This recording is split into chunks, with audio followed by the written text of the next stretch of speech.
Pessoal, tudo bem? Sejam bem-vindos ao podcast do Banco BV, o Economia em 5 Minutos. Eu sou o Roberto Padovani, junto com o Carlos Lopes. A gente vai bater um papo essa semana sobre os desafios do próximo governo. Bom, todos nós sabemos que o Brasil é um país com muitos desafios pela frente. A gente precisa melhorar a qualificação da nossa mão de obra, melhorar o ambiente de negócios, a qualidade da infraestrutura, tudo isso para atrair investimentos, elevar a produtividade e permitir com isso um ritmo mais forte de crescimento ao longo dos próximos anos. Só desse modo a gente vai poder reduzir a desigualdade social do país. O problema é que, apesar de haver um consenso em relação a esses temas, existe uma preocupação de curto prazo muito séria, da qual depende a estabilidade econômica, que é a capacidade do governo controlar sua dívida. Essa discussão sobre dívida pública, no entanto, acontece num momento delicado. Depois de vários anos de controle da despesa pública, é natural que haja nesse momento uma demanda por mais gastos. É natural que haja demanda por reajuste dos servidores públicos, por mais investimentos do governo e principalmente ampliação dos programas sociais. Não por outro motivo, esses temas estavam presentes na campanha eleitoral e os candidatos se comprometeram com a expansão fiscal. Além disso, existe um outro debate que são as regras fiscais no Brasil. A gente já testou vários modelos, existem muitos problemas e vai ser inescapável que a gente crie uma regra fiscal nesse momento com mais credibilidade, mostrando para os investidores que o Brasil tem controle das contas públicas e, portanto, que não vai caminhar para um calote na dívida do governo. Agora, isso acontece num ambiente complicado. O mundo cresce menos, a gente deve ter uma mudança de fôlego no ritmo de arrecadação do governo. Isso coloca pressão sobre as contas públicas. Ao mesmo tempo, a gente está num período de transição de governo. A gente vai ter que saber como é que vai ser feita essa expansão fiscal, quais são as novas regras e quem é a equipe econômica que vai fazer essa transição.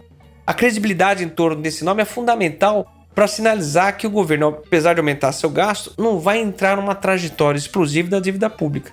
Portanto, a gente tem muitos temas delicados nesse momento. Talvez o Carlos possa ajudar a gente explicando o que tem acontecido aí nos primeiros dias de novo governo. No meio de toda essa confusão durante esse período de transição entre governos, a gente percebe que o mercado tem se centrado em duas questões principais quando o tema aqui é política fiscal. A primeira delas é um tema muito de curto prazo, que se refere aí ao orçamento do ano que vem. Há uma demanda grande por aumento de gastos públicos, gastos que ficaram travados ou cresceram pouco nos últimos anos. Então existe essa pressão por aumento de gastos, ao mesmo tempo em que durante a campanha presidencial foi se comprometendo com muitas medidas que também vão significar um aumento importante de gastos públicos. Ou seja, provavelmente isso vai acontecer, só que toda essa conta precisa ser acomodada no orçamento de 23. E é aí que está a grande dificuldade. Por isso o governo está tentando propor uma PEC que permita com que essa transição ocorra e dê algum fôlego para o governo no orçamento do ano que vem. Essa é a chamada PEC da transição, que poderia ser feita através, por exemplo, de uma medida provisória e promover esse aumento de gastos, mas não teria toda a segurança jurídica que envolve uma PEC. A PEC é uma mudança na Constituição e que torna essa mudança muito mais segura do que uma simples edição de medida provisória. Então o governo deve optar por esse caminho. Mas, ao mesmo tempo, passar uma PEC não é nada fácil, precisa de uma maioria ampla no Congresso, precisa se discutir a nova PEC com o Congresso e num tempo muito curto, né? A gente está falando ali até meados do próximo mês. Então é um tempo curto para discutir um tema complexo e conseguir apoio no Congresso para isso. O outro tema, deve ficar um pouquinho mais adiante, é criar uma alternativa ao teto de gastos.